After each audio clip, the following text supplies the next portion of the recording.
Hey, it is Friday. Welcome into your go-to show for sports here on the Shore. Delmarva Sports Insider. I'm Anthony Joseph. And I'm Chris Brunk. Thank you for joining us. We've got so much to get into tonight, Anthony.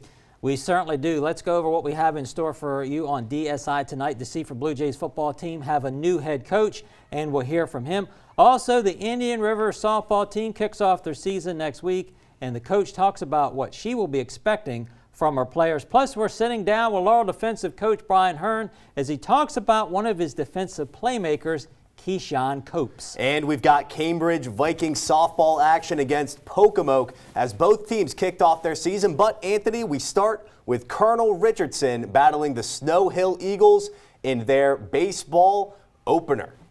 Today we had some high school baseball action. I have been waiting for it, and I know you have too. The Colonials taking on the Eagles at home in their first game of the season in the first inning. Jordan Argosi to pitch for the Colonel Richardson as Rowan Leonard bunts, and they try to get him, but it's too late. Justin Shipley, he is safe and scores. Baller up the bat, he'll hit it, and that's the pitcher, throws it to first base, but he's safe on an error with an RBI bringing in Leonard home. Colonel Richardson up the bat, that's John Beaver bunts. Mahoney throws it to first base, but an error leading to the RBI for Beaven as Rogalski is brought home. Jamie Menasides hits, he's getting ready to, hits a ground ball. Infield getting an RBI as he brings home Beaven, but he'll be out at first base. After the first inning, 3-2. Snow Hill would tie it in the third inning. Colonel Richardson would then take a massive lead in the fourth, scoring 6 unanswered points. Even with the Eagles scoring in the 6th and 7th, Colonel Richardson would take the lead in the top of the 7th, 9-5. Of course, they won the game. After the game, we talked to head coach Garrett Neppert about his team's performance in a huge victory. We definitely have some things to work on. Obviously, first game, we got some rust. Defensively, we got to make some more plays. I thought we gave up some free, easy runs in the beginning and the end. But I was really happy with our offense. Put pressure on and scored 9 runs. So win a lot of games, you score 9 runs. And, of course, Anthony, it was opening day out in Cambridge, too. Viking softball playing their first official game of the season at home against the Pocomoke Warriors. And Cambridge pretty much controlled this one from start to finish. They built a 3-0 lead by the third inning, and they never looked back. Cambridge led on offense by leadoff hitter Anasia Young, who had 3 runs scored, including an inside-the-park home run. And in the circle for the Vikings, it was Emma Robinson with a sensational performance, starting the game and shutting the door on the Warriors. Just 1 run allowed and 13 strikeouts in a complete game for the senior. Cambridge takes their season opener versus Pocomoke in a 9-1 decision. Here's Robinson and Young, the stars of the day, after the game. It's that we stayed up the whole game and we didn't let go, and I think we started out in the first inning a little slow, but we kept picking up and we kept chipping away, so we got that win. My teammate here threw an amazing game. She kept everybody off balance, and even if they did get a hit, it was a little one and didn't advance anybody. As long as we keep our defense tight and offense running, we should be good. I feel like we have a stronger team than any other year. Indian River softball team have high expectations this year. They have some young pitchers, but they have some experienced hitters and rely on those seniors all season long. Returning players include Jillian Colburn, Gracie Hoban, and Sophie Scutzi. Coach Powell talks about the big 3 and what she expects from them this season.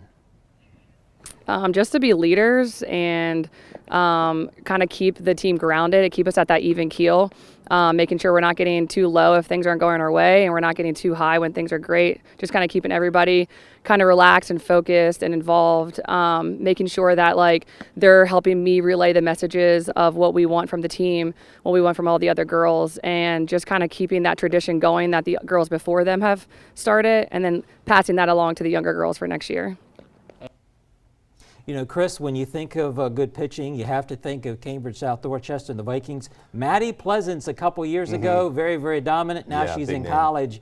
And now you have these other pitchers trying to follow in her footsteps. And then you fast forward now to the Indian River team. They begin next week against Delmarva Christian. A big contest to open up the season. But Coach Powell and their team, they're excited and ready to go. And you know that those seniors on that team are going to be hungry after a second round exit last season. And going back to Cambridge South Dorchester, it basically doesn't get any better than what you saw from Emma Robinson today. 13 strikeouts in 7 innings is nothing short of sparkling from the starting pitcher. And the start of softball and baseball, of course, means the start of girls soccer in Delaware, too. We had the Lady Blue Jays scrimmaging Woodbridge on Thursday in Seaford, and the Raiders jumped out early. Rael Munez down the near side with her inside foot, lifts it over the keeper. Woodbridge wouldn't stop there, though. It's going to be Jacqueline Chalel Rivera finding some space at the top of the box. A strike. One of her multiple goals on the day. The Raiders were so impressive. Seaford had their chances, but Woodbridge just too good. Loida Hernandez-Reyes controls the loose ball, fires from beyond 18 over the outstretched arms of the goalie. The Raiders make a statement in their final scrimmage before beginning regular season play. Now to the SU ladies lacrosse team. They have been on a roll this year at home. The Seagulls are 5-0 overall, 5-2 on the year. In the last game, they scored 16 runs. In the last 2 games, they have put up 26 points and only allowed 10 points. Former Parkside Rams player Miranda Mears is leading the team with 18 goals, and she's taken 33 shots on the year. Mears and her team are back in action on the road on Sunday, taking on Franklin and Marshall in PA. They are ranked number 3. Should be a good contest. Stay updated while we're at these games in real time. Make sure to follow WMDT Sports on Facebook and X right now.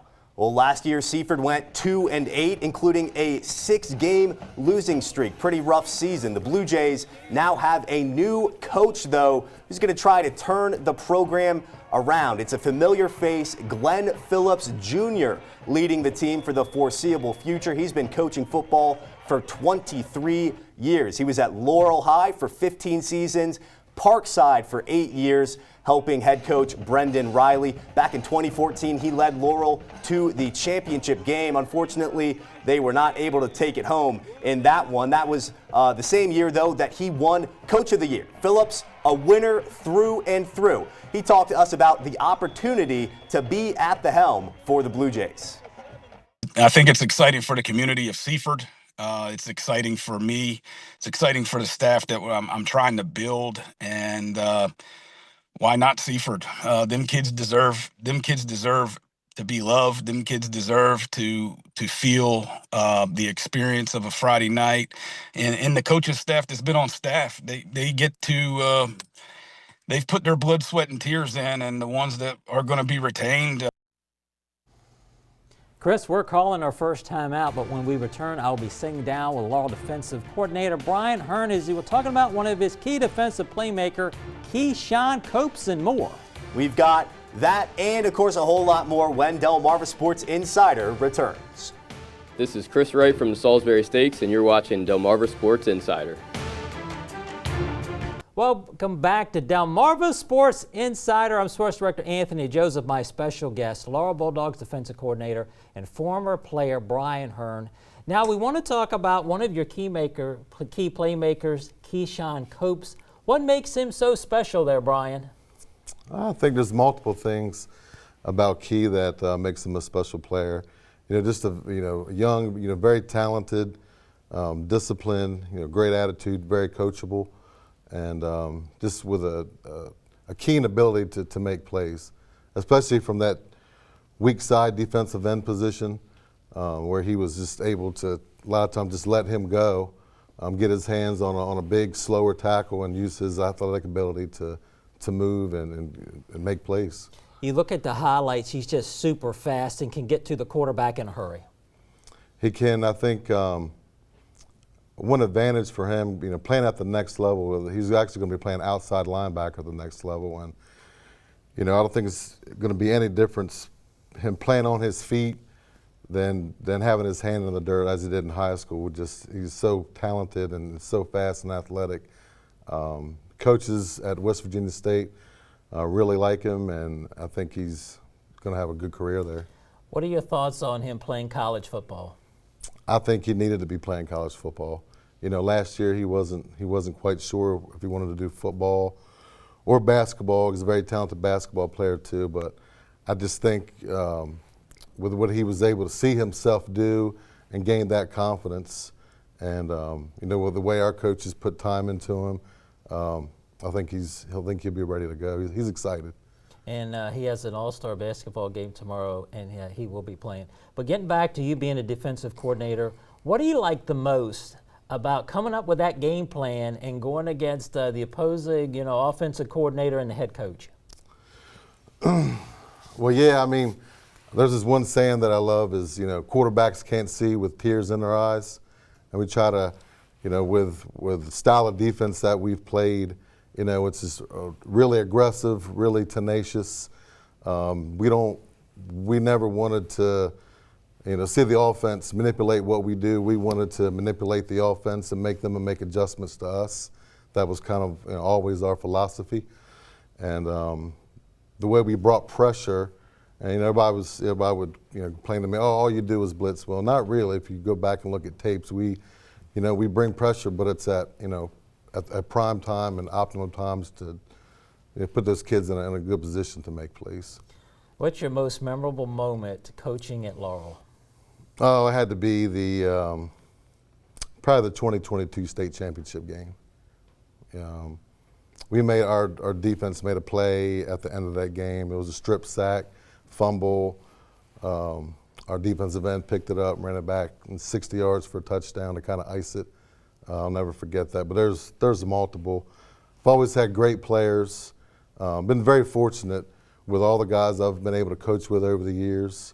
And the players that I've had is, Laurel has always been a football town. I mean, even when I was playing from the 80s, and it still is today, and I think it always will be. I mean, we're always going to have guys that, we may not be big, we're not going to have 70 kids out, but we're going to hit you. And it's always going to be like that.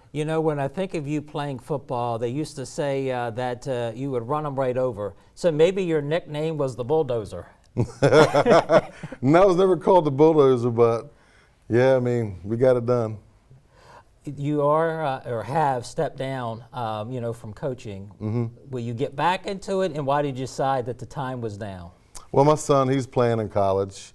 My son's in college, he's playing football. My daughter, she rodeos, and so I just need to take that time and just kind of be a dad for a few years. And I'm definitely not done. I want to get back into it at some point with somebody. I'm sure somebody will want to pick me up, but for right now, I'm just going to kind of focus on them and just be a dad and kind of enjoy that part of it, which I've never really had a chance to do. And so, there seems like every season there's an opening, so we'll just have to see. Maybe one day, Brian Hearn, the new coach of X, whoever that is. Maybe that would be great. Well, thank you so much, Brian. I really appreciate you being here. Thank you, I appreciate it. Back to you, Chris. Thanks, Anthony. We'll keep it right here. Backyard farming is booming. Find out why everyone is picking up baby chicks. Plus, Rehoboth Beach commissioners approving a $44 million budget for fiscal year 2026. Details after the break. Hi, I'm Coach Powell from Indian River High School Softball, and you're watching Delmarva Sports Insider.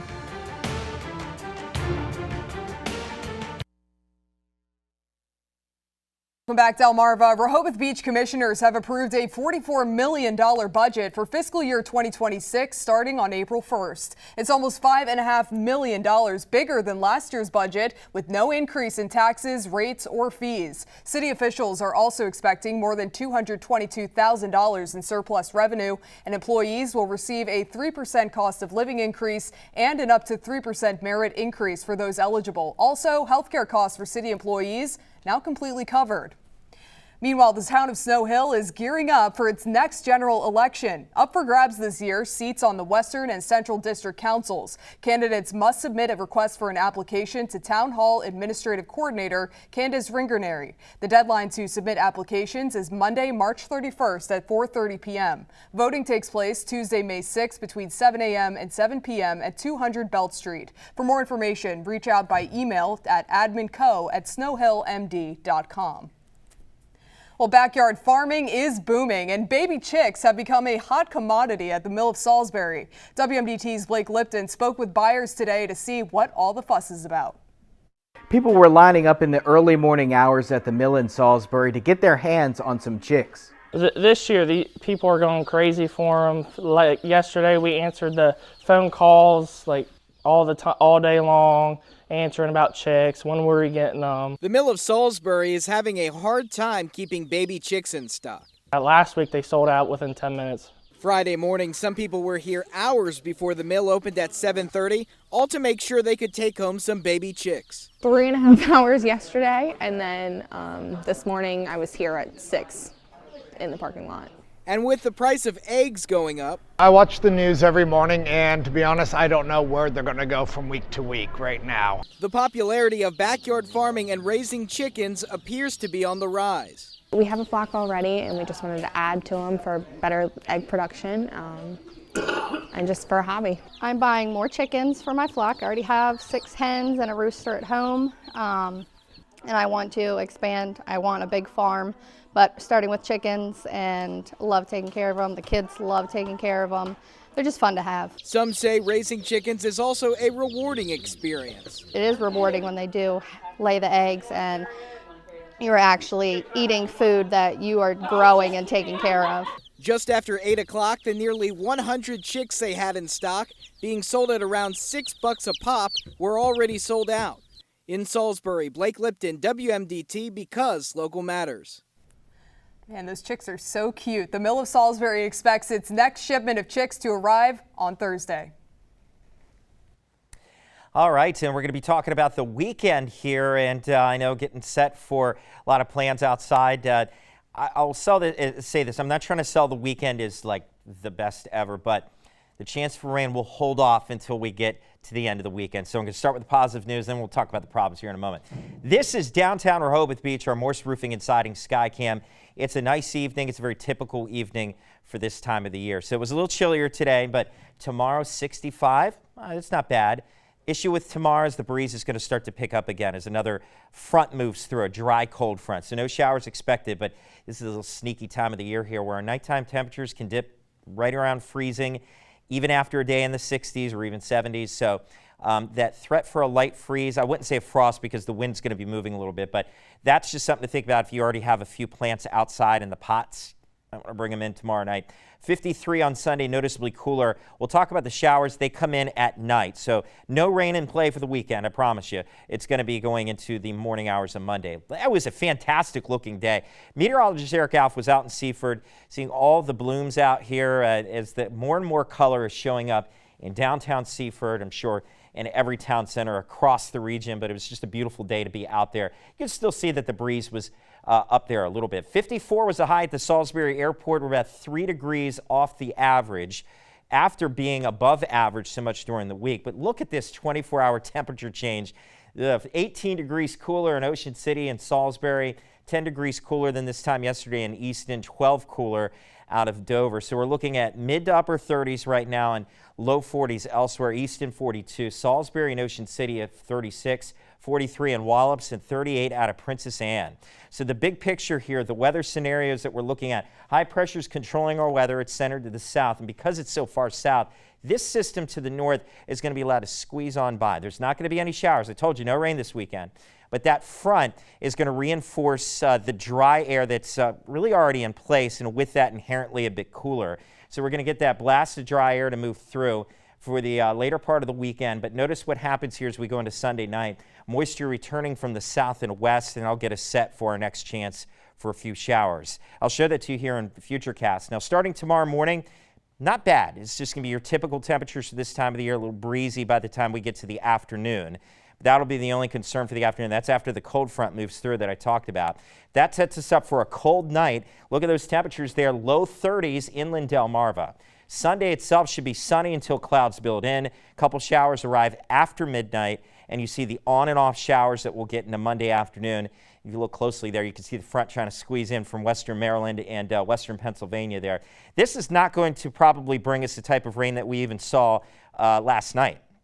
Maybe 1/10 of an inch up to a 1/2 inch in a few spots, but still nice to get some more rain here as we're continuing to chip away at that drought that we've been dealing with since the fall. 35 to 40 tonight as clouds return. The breeze is backing off. Our Halakia dog walking forecast, say a pretty good day. Lucy's going to have a lot of sun for the afternoon to get the walk in, but that's, again, when the breeze will start to kick up a bit. Mid-60s. Low to mid-50s on Sunday. A couple showers Sunday night, leading into the scattered shower scenario I just showed you on Futurecast for Monday. What's lost in all that is we're going to be close to 70 Monday, low 60s Tuesday, upper 50s Wednesday, and a quiet end to the week as we look into the 7-day forecast here that takes us into our Friday. We're looking at temperatures holding in the low to mid-60s for Friday afternoon. As we talk about our weekend forecast too, I would imagine that stretch of weather that we're seeing here for this 7-day forecast toward the end is likely to continue as we go into the weekend, as temperatures will be slightly above average for this time of the year once we get back to the 60s. But Chris, I'm not looking at anything on here that's too terribly problematic except for, again, that chance for rain on Monday. Well, that doesn't sound too bad. Thank you, Rich. Stick around. We'll be talking about the blue and gold basketball game that'll be happening on Saturday and that will officially wrap up the high school basketball season. You're watching Delmarva Sports Insider. I'm a UMES basketball player in Kashaw, and you're watching Delmarva Sports Insider. I was tapping it. I knew something was up. Welcome back and watching Delmarva Sports Insider. The high school basketball season is wrapping up, but you have one more game left, and it's the 2025 Blue Gold basketball game that will happen at Smyrna High School. The Gold Boys head coach is Daryl Jones from Early College. The Gold roster includes Brandon Spencer, Sussex Central, Brock Hill Laurel, Damian Robinson, Cape and Lopin, Darius Miller, the playmaker, Lake Forest, David Maker, Sussex Central, Dustin Peterson, Delmar, Elisha Johnson, Early College, Isaiah Giles, Woodbridge, Jordan Smith, Seaford, mentioned him earlier, Keyshawn Copes, Laurel, Kyle Thompson, Sussex Tech, Malachi Light, Delmarva Christian, and Seth Young, Lake Forest. And of course, the girls will also be playing their all-star game on the same day at Smyrna High School. The head coach for their gold team is Ron Dukes from Indian River. The gold girls players include Amira Tingle from Seaford, Destiny Jackson Daniels with CR, Faith Ray with Cape, Haven Green with Cape, Hayden Hudson with Cape. A whole lot of Vikings on this team. Kai Burnett from Smyrna, Kamira Cornish Bain with Seaford, Layla Brown with Delmar, Lainey Dukes with Delmarva Christian, and Maya Whittington with IR. One more, last one, Sarah Benson with Dover. And Anthony, I love the exercise of an all-star game. When you're going through the season, you see all these great players scattered on all these different teams, and you're like, man, I wonder what it would look like if we got to see, so-and-so and so-and-so play together on the same court. Well, you see a lot of, if you look at the list there's a lot of the ones that we've mentioned all season long. Mm-hmm. David Maker, Sussex Central, scores his 1,000 career point, and the list just goes on. There's so many, really. Maya Winnington for Indian River. Ron Dukes, the head coach, getting to play one last time for him. So it's really kind of cool there. And so many other star players. And you have 2 games tomorrow, the boys and the girls, and their careers, some of them will be over. I'm glad that you mentioned David Maker because I made it out to a lot of Sussex Central games this season, and he became, all of these are great players. Everyone's on the team for a reason, but David Maker became one of my favorite players to watch, just the way that he maneuvers in the game as a guard. He's so skilled. He makes such great decisions. It's going to be fun over the weekend. One last thing, Sarah Benson for Dover scored 1,000 career point as a freshman in one of her first games, 16 points. Coming up, Juan Vale, who will be the WMDT Athlete of the Week, and I'll give you a hint. The player had a dominating performance today. Hi, I'm Bailey Griffin with Stephen Decatur Field Hockey, and you're watching Delmarva Sports Insider.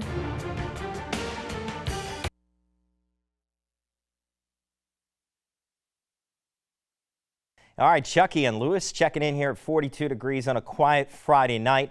A little better out there on the waterways tomorrow if you have boating interest. Not perfect, but small craft advisory out for the Chesapeake Bay. We had gale warnings in effect earlier today, so it's better. A 7-day forecast here. The weekend okay at the beaches. A little breezy tomorrow afternoon again with the cold front coming through. A quiet and sunny but cooler Sunday. Showers that we're talking about Monday. A few showers Tuesday night.